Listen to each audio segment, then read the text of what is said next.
En 1992, Renault présente une voiture au Salon de l'Automobile de Paris. Une petite voiture, une très petite voiture, avec un nez rond et des grands yeux à la place des phares. Une voiture qui ressemble à un personnage de dessin animé. Une voiture qui n'a pas de vraie banquette arrière, juste un siège coulissant qu'on peut déplacer selon les besoins. Une voiture dont l'intérieur monochrome, tout d'une seule couleur du sol au plafond, ressemble à rien de ce qu'on n'a jamais vu chez un constructeur généraliste. Le public la regarde, il sourit, il tourne autour, il s'assoit dedans, et puis il repart. Personne ne sait vraiment quoi en penser. Les journalistes automobiles sont partagés. Les uns l'adorent. Les autres la trouvent trop bizarre. Et trop risquée, trop différente. Certains prédisent un échec commercial cinglant. Une voiture aussi étrange, aussi volontairement provocatrice, ne peut pas fonctionner dans le vrai marché. Les gens normaux ne vont pas acheter ça. 18 mois plus tard, les listes d'attente chez les concessionnaires Renault s'étendent sur plusieurs mois.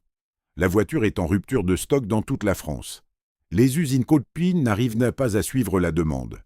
Des clients proposent de payer un supplément pour ne pas avoir à attendre. Cette voiture s'appelle la Renault Twingo, et son histoire est l'une des plus fascinantes, et des moins connues, de l'industrie automobile française. Parce que la Twingo n'aurait jamais dû exister. Elle a été refusée, enterrée, rejetée à plusieurs reprises par des hommes qui pensaient savoir ce que les clients voulaient. Ah, elle a failli mourir une demi-douzaine de fois avant de naître. Et quand elle est finalement sortie des usines, elle a déclenché un phénomène que personne n'avait prévu. Comment un projet rejeté est-il devenu un phénomène mondial ?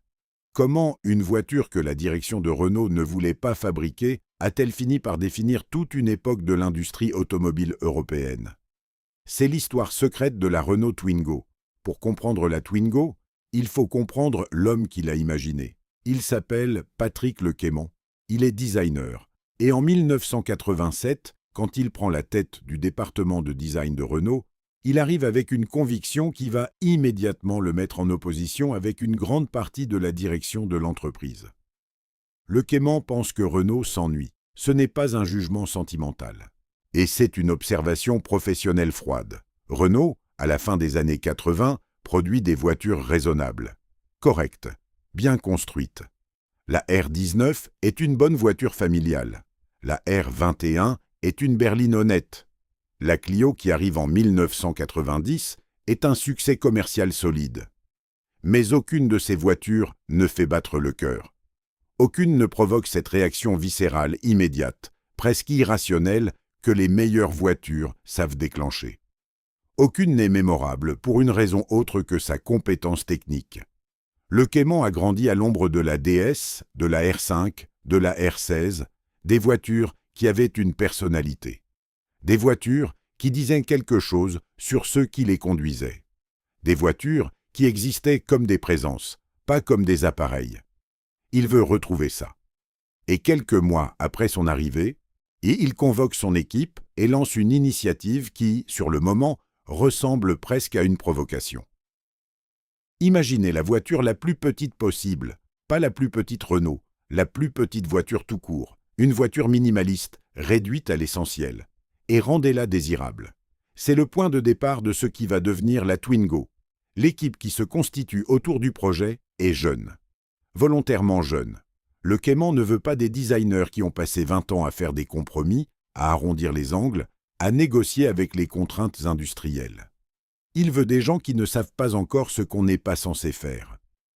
Le designer principal du projet s'appelle Jean-Pierre Plouet. Il a la trentaine. Il est talentueux, ambitieux, et il partage avec Lequément cette conviction que le design automobile français a perdu quelque chose depuis les grandes années de la DS et de la R5.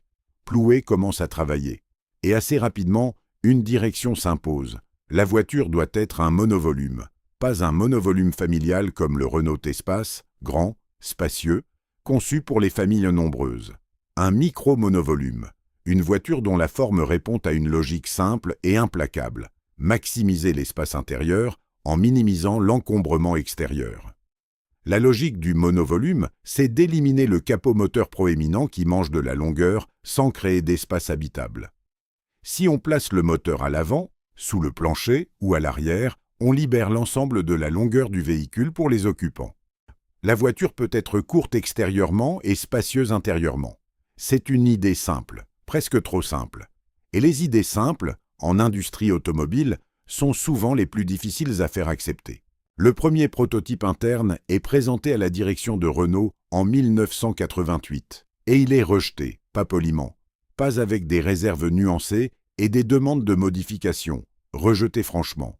La direction trouve le concept trop radical, trop bizarre, pas assez commercial.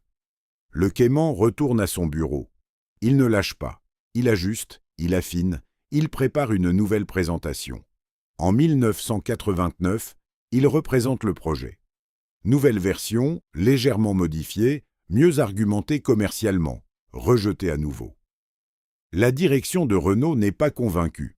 On est à la fin des années 80, le marché européen est en croissance, les voitures raisonnables se vendent bien. Pourquoi prendre le risque de lancer quelque chose d'aussi radical?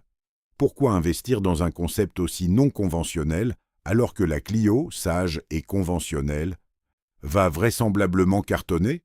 Ce que la direction ne voit pas, ou refuse de voir, c'est que le marché est en train de changer sous leurs pieds. Pour comprendre pourquoi la Twingo allait réussir là où la direction pensait qu'elle allait échouer, il faut comprendre ce qui est en train de se passer dans la société française au tournant des années 90. La Clio est une bonne voiture, c'est indiscutable. Elle est moderne, bien construite, agréable à conduire. En 1991, elle est élue voiture de l'année en Europe. C'est un triomphe pour Renault. Mais la Clio est, fondamentalement, une voiture qui s'adresse à tout le monde. Une voiture qui ne dérange personne. Une voiture qui convient à l'étudiant comme à la retraitée, au jeune actif comme à la mère de famille. Cette universalité est sa force commerciale. C'est aussi ce qui la rend légèrement ennuyeuse. Et pendant ce temps, quelque chose se passe dans la société. La génération née dans les années 60 et 70 arrive à l'âge adulte avec des attentes différentes. Ce sont des gens qui ont grandi avec la couleur, avec la pop culture, avec l'idée que les objets du quotidien peuvent, doivent, exprimer quelque chose de leur identité. Ils ne veulent pas juste une voiture qui fonctionne. Ils veulent une voiture qui leur ressemble. Le succès de la Swatch quelques années plus tôt a montré quelque chose d'important. On peut vendre une montre bon marché comme un objet de désir, comme un accessoire de mode, comme une déclaration d'identité, si son design est assez fort et sa personnalité assez affirmée. Les gens achèteront non pas une Swatch, mais plusieurs. Parce qu'elles sont différentes, parce qu'elles correspondent à différentes humeurs, parce qu'elles permettent d'exprimer quelque chose. Le Cayman, qui a suivi de près le phénomène Swatch, est convaincu que la même logique peut s'appliquer à une voiture, pas à n'importe quelle voiture. À une petite voiture, abordable, dont la personnalité est assez forte pour qu'on veuille l'acheter non pas parce qu'elle est la plus rationnelle, mais parce qu'elle est elle. En 1990, le Cayman tente une troisième fois de faire passer son projet. Cette fois, il change d'approche. Au lieu de présenter le projet comme un concept de design, il le présente comme une réponse à une tendance de marché. Il apporte des données, des études consommateurs, des analyses de la sociologie urbaine française. Les villes se densifient. Les centres urbains deviennent de plus en plus difficiles à naviguer en voiture. Les places de stationnement se font rares. Les embouteillages s'allongent. Dans ce contexte, une voiture plus petite n'est pas un compromis, c'est un avantage. La population des grandes villes françaises est de plus en plus composée de célibataires et de couples sans enfants, pour lesquels une grande voiture familiale est surdimensionnée et inadaptée. Ces personnes ont besoin d'une voiture légère, maniable, facile à garer, économique à l'usage, mais elles n'ont pas envie d'une voiture cheap, sans personnalité, qui crie la contrainte budgétaire à chaque regard. Elles veulent quelque chose de petit et désirable, de fonctionnel et élégant, d'économique et joyeux. Cette fois, la présentation passe mieux. La direction autorise un développement plus poussé du concept, pas un feu vert complet, pas un engagement ferme de production, mais une permission d'aller plus loin. C'est suffisant pour le Cayman. Il s'engouffre dans l'ouverture. Le développement du concept s'accélère entre 1990 et 1991. Et c'est dans cette phase que la Twingo acquiert sa personnalité définitive, celle qui va tout faire. La décision la plus importante, celle qui va définir toute la voiture, est prise autour d'une question en apparence secondaire. Comment dessiner l'avant? Dans le monde automobile, l'avant d'une voiture est son visage. C'est ce que les gens voient en premier. C'est ce qui crée la première impression. Et les constructeurs, traditionnellement, dessinent des avants qui cherchent à inspirer la confiance, le sérieux, la puissance, selon les gammes. L'équipe de Plouet fait quelque chose de différent. Elle dessine un visage joyeux. Les phares ronds, positionnés haut dans la carrosserie, ressemblent à des yeux. Le pare-choc avant, avec sa petite ouverture centrale, ressemble à un sourire. Le capot court et bombé donne à l'ensemble une impression de rondeur, de légèreté, presque d'innocence. La Twingo a une tête de personnage, pas un personnage menaçant ni sérieux. Un personnage sympathique, ouvert, un peu espiègle. Cette décision de design, qui paraît anecdotique sur le papier, va se révéler être l'une des plus géniales de l'histoire du design automobile français. Parce qu'elle transforme complètement la relation émotionnelle entre la voiture et ceux qui la regardent. On ne regarde pas la Twingo comme on regarde une voiture. On la regarde comme on regarde un personnage. Et devant un personnage sympathique, le cerveau humain réagit différemment. Il sourit, il s'attendrit. La barrière psychologique entre l'observateur et l'objet s'abaisse. Les gens qui voient la Twingo pour la première fois sourient, presque systématiquement. Et un objet qui fait sourire a déjà accompli quelque chose d'extraordinaire. L'intérieur est l'autre révolution de la Twingo. Dans les années 80 et 90, les intérieurs automobiles suivent des conventions très codifiées. Plastique de gris ou noir, tableau de bord complexe avec une multitude de commandes. Sellerie bicolore, un certain effort d'habillage qui signale que la voiture n'est pas cheap, même quand elle l'est un peu. L'équipe de Plouet jette tout ça à la poubelle. L'intérieur de la Twingo est monochrome. Une seule couleur, du plancher au plafond, des sièges au tableau de bord, rouge, vert, bleu, jaune, selon les versions. Un intérieur qui ne cherche pas à faire sérieux. Un intérieur qui assume sa personnalité jusqu'au bout. Le tableau de bord est d'une simplicité presque provocatrice. Un compteur de vitesse centrale, rond, lisible. 2 aérateurs de chaque côté. Les commandes essentielles, disposées avec une logique minimaliste. Rien de superflu. Et puis, la grande innovation fonctionnelle, la banquette arrière coulissante. Dans une voiture aussi petite, l'habitabilité est un défi. L'équipe a trouvé une solution élégante.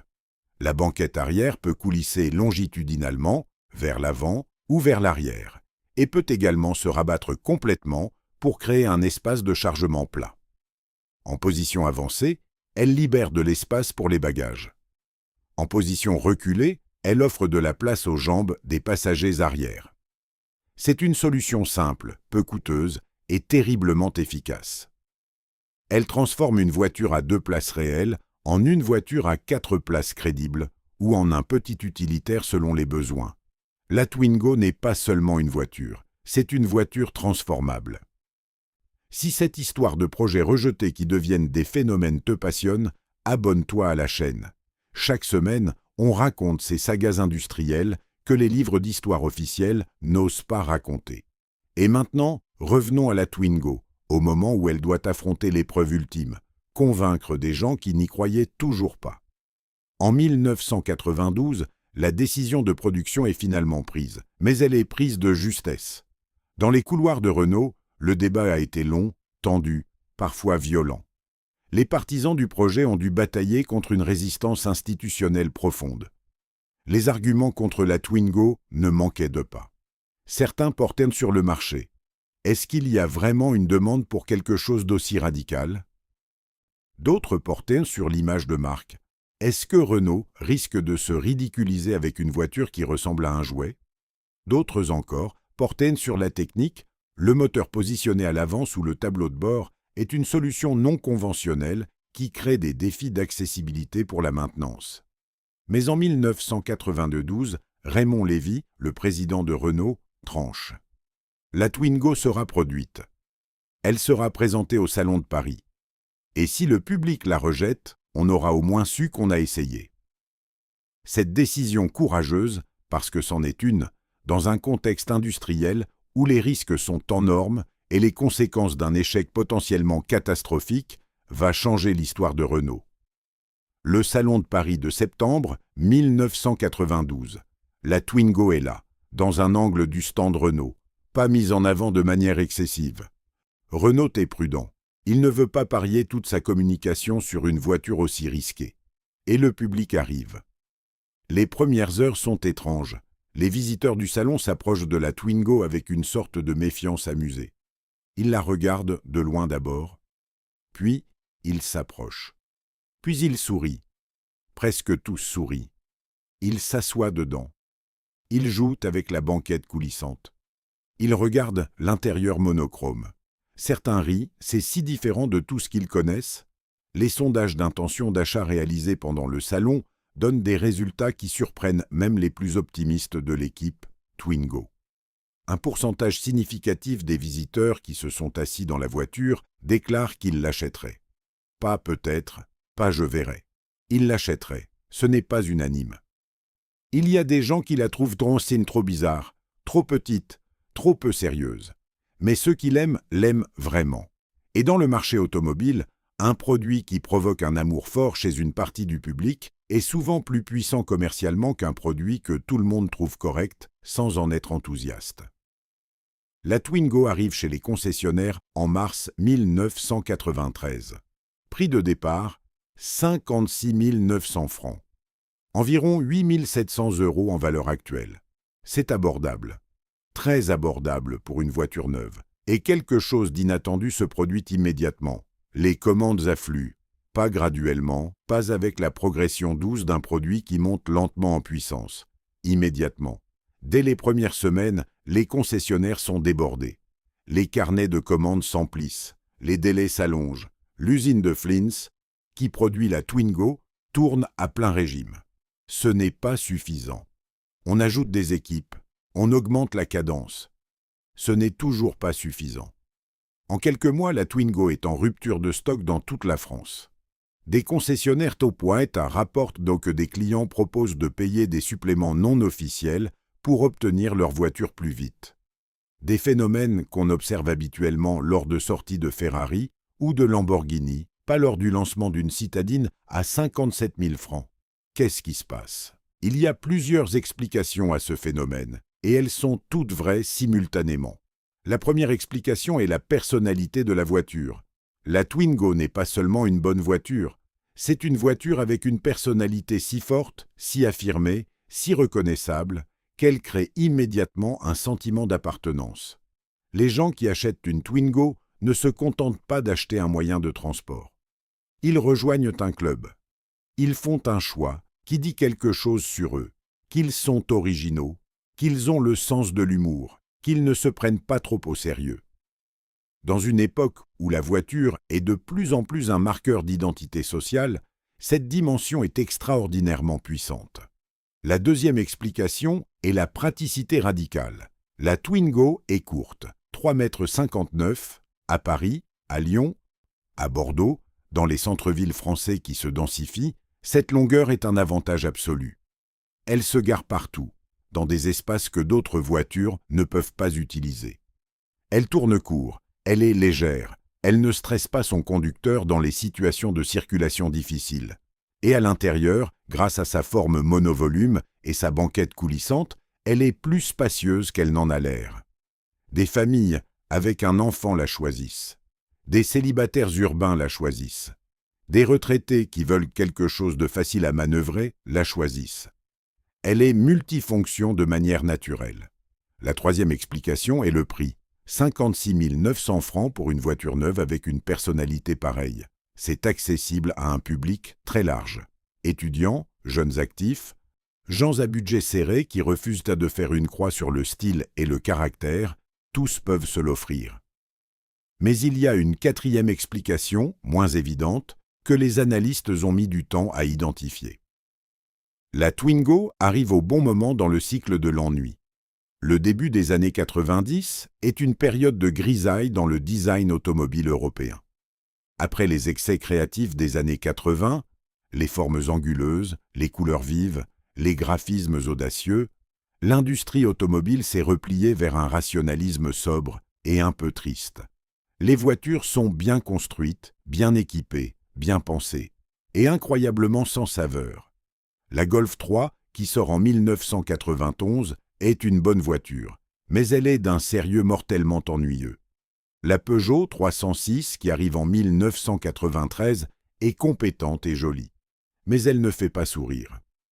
La Citroën ZX est correcte, la Fiat Tipo est pratique. Tout ça est correct, rien de tout ça n'est désirable au sens fort du terme. Et puis, la Twingo arrive, avec ses yeux ronds, son intérieur monochrome, sa banquette qui coulisse, sa personnalité de personnage de dessin animé. Et le marché, qui s'ennuyait sans savoir qu'il s'ennuyait, réagit comme un enfant à qui on propose un jeu auquel il n'avait jamais joué. Le timing est parfait, pas parce que Renault l'a calculé ainsi, mais parce que le Cayman et Plouet ont senti au fond quelque chose que les études de marché n'avaient pas su formaliser. Un besoin latent, non exprimé, d'une voiture qui ose être différente. Les chiffres de vente de la première année sont stupéfiants. En 1993, Renault vend plus de 180 000 Twingo en France. C'est un score remarquable pour une voiture de ce segment. Mais ce qui est encore plus remarquable, c'est la liste d'attente. À la fin de 1993, des dizaines de milliers de commandes sont en attente. Des clients patientent 3 mois, 4 mois, parfois plus. En 1994, la production monte en puissance. Les ventes dépassent les 200 000 unités. La Twingo devient la voiture la plus vendue dans son segment en France. Et le phénomène commence à se diffuser à l'étranger.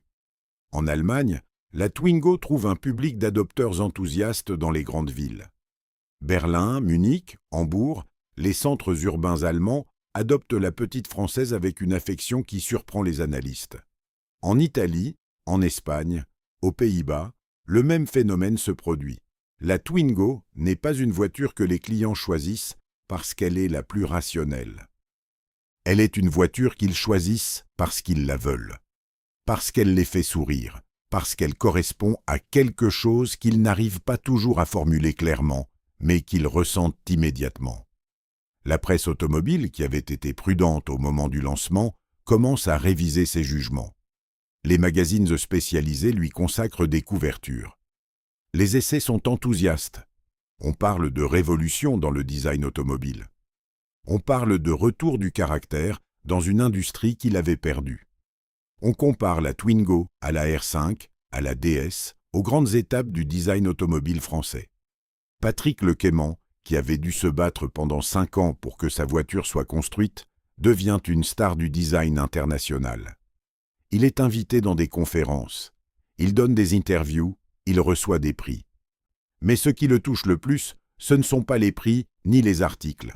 Ce sont les photos que les clients lui envoient. Des photos de leur Twingo dans leur vie quotidienne. Sur le parking de leur travail. Devant leur maison, en vacances. Ces gens ont une relation avec leur voiture que vous voyez rarement avec une citadine de 57 000 francs. Ils l'aiment vraiment. La Twingo inspire aussi quelque chose d'inattendu, une culture de la personnalisation. Renault propose rapidement de nombreuses options de couleurs et d'intérieur, mais les propriétaires de Twingo vont beaucoup plus loin. Ils personnalisent leur voiture de manière créative et souvent spectaculaire. Des carrosseries peintes à la main. Des intérieurs entièrement refaits avec des tissus choisis par les propriétaires. Des accessoires conçus spécifiquement pour la Twingo par de petits créateurs. Des autocollants, des stickers, des décorations de toutes sortes. La Twingo devient une toile vierge, une base sur laquelle chaque propriétaire peut exprimer quelque chose. Sa petite taille et ses formes simples la rendent facile à personnaliser. Et sa personnalité affirmée, loin d'être un obstacle à la personnalisation, en est l'invitation. Des expositions de Twingo personnalisées commencent à s'organiser dans des salons alternatifs. Des clubs Twingo se créent. Un écosystème de fans et de passionnés se développe autour d'une voiture que personne n'attendait. En 1993, quelques mois après le lancement, un événement cristallise le statut culturel de la Twingo. Jean-Paul Gaultier, le couturier, celui qui habille Madonna, celui dont les créations sont à la mode ce qu'une Twingo est à l'automobile, signe une série limitée, la Gaultier Twingo. Une édition spéciale à rayures marines, intérieur bleu nuit et blanc, avec des détails griffés. Un objet à mi-chemin entre la voiture et l'accessoire de mode. Cette collaboration n'est pas anodine. Elle ne se fait pas entre n'importe quelle voiture et n'importe quel créateur. Elle se fait parce que Gaultier, qui est un homme de style avant tout, voit dans la Twingo quelque chose que peu de voitures possèdent, une personnalité assez forte pour entrer en résonance avec l'univers de la mode. La Gaultier Twingo est un succès immédiat, elle se vend rapidement, elle génère une couverture médiatique qui dépasse de loin le monde de l'automobile pour toucher les magazines de mode, les pages culturelles des journaux, les émissions de télévision. La Twingo n'est plus seulement une voiture, elle est un objet culturel. Mais toute histoire de succès a ses zones d'ombre, et la Twingo n'échappe pas à cette règle. La première zone d'ombre concerne la mécanique. Le moteur de la Twingo, un 4 cylindres d'1,2 litre développant 55 chevaux, est ce qu'il est. Pas un moteur sportif, pas un moteur qui donne envie de prendre l'autoroute un vendredi soir. À vitesse élevée, il travaille fort et se fait entendre. La Twingo n'est pas une voiture pour les longs trajets autoroutiers. Ce n'est pas un défaut pour son usage premier. En ville, à vitesse modérée, le moteur est parfaitement adapté. Économique, fiable, pas exigeant. Mais des clients qui s'attendaient à une expérience plus dynamique sont parfois déçus. La deuxième zone d'ombre concerne la sécurité passive. La Twingo de première génération n'a pas d'airbag. L'ABS n'est pas disponible non plus. Il arrivera plus tard en option. Dans un monde où les normes de sécurité automobile évoluent rapidement, cette absence va progressivement devenir un argument contre la voiture, surtout face à des concurrentes qui commencent à proposer ces équipements en série. Renault résoudra partiellement ces questions avec des évolutions en cours de production. Des airbags conducteurs et passagers seront progressivement introduits. Mais la structure même de la voiture, conçue au début des années 90 avec les normes de l'époque, est ce qu'elle est. La troisième zone d'ombre est peut-être la plus paradoxale. La Twingo est trop bonne dans ce qu'elle fait. Expliquons ce paradoxe. La Twingo est construite pour durer. Simplement conçue, robustement assemblée, elle tient bien dans le temps. Des Twingo de première génération roulent encore aujourd'hui, 30 ans après leur fabrication, avec des kilométrages parfois très élevés. Pour les propriétaires, c'est une qualité. Pour Renault, c'est un problème commercial. Une voiture qui dure longtemps se renouvelle moins souvent. Les propriétaires de Twingo, satisfaits de leur véhicule, ne le changent pas après 3 ou 4 ans comme d'autres clients plus impatients. Ils le gardent 5 ans, 7 ans, parfois 10 ans ou plus. Ce phénomène de fidélité extrême est beau humainement. Il est moins enthousiasmant pour le comptable qui calcule la fréquence de renouvellement et les volumes de vente à long terme. La deuxième génération de la Twingo arrive en 2007, soit 14 ans après la première. 14 ans. C'est un écart interminable dans l'industrie automobile moderne, où les cycles de remplacement sont généralement de 5 à 7 ans. La Twingo a duré presque 2 fois plus longtemps que la normale. Cette longévité est une preuve supplémentaire du caractère exceptionnel de la voiture. Renault a hésité à la remplacer parce qu'elle se vendait encore, parce que les clients l'aimaient encore, parce que toucher à quelque chose qui fonctionne est toujours risqué. Mais 14 ans plus tard, le marché a bougé. Les concurrentes ont évolué. La Smart Fortwo a créé un nouveau segment. La Mini Série R50 a montré qu'une petite voiture à forte personnalité pouvait se vendre à des prix bien plus élevés si la marque était assez forte. L'époque demande une nouvelle Twingo. La Twingo 2 est une voiture différente. Elle est techniquement plus moderne, mieux équipée, plus conforme aux normes de sécurité actuelles. Mais quelque chose a changé. Elle est moins radicale, moins étrange, moins provocatrice. Elle cherche à plaire à un public plus large, à être plus raisonnable, plus universelle. Elle vend moins bien. La troisième génération, en 2014, tente de retrouver l'esprit de l'original.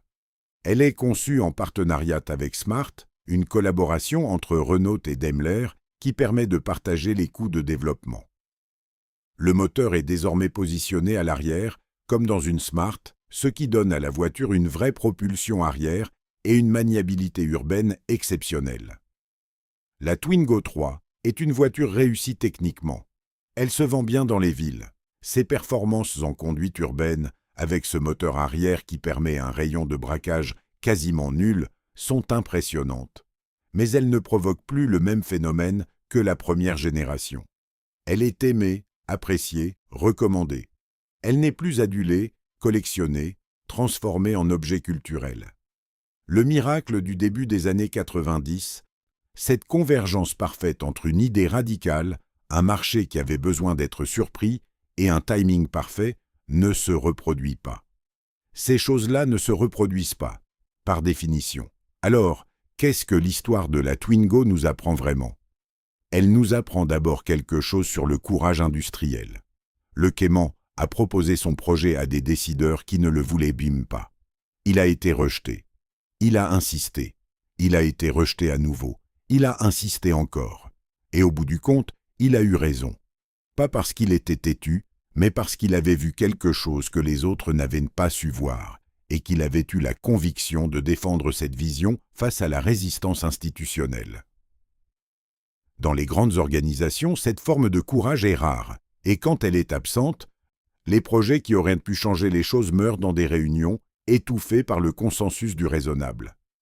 La Twingo n'aurait jamais existé si quelqu'un avait abandonné au premier refus, ni au deuxième. Elle nous apprend aussi quelque chose sur le design. Le design de la Twingo n'est pas décoratif. Il n'est pas là pour rendre la voiture jolie.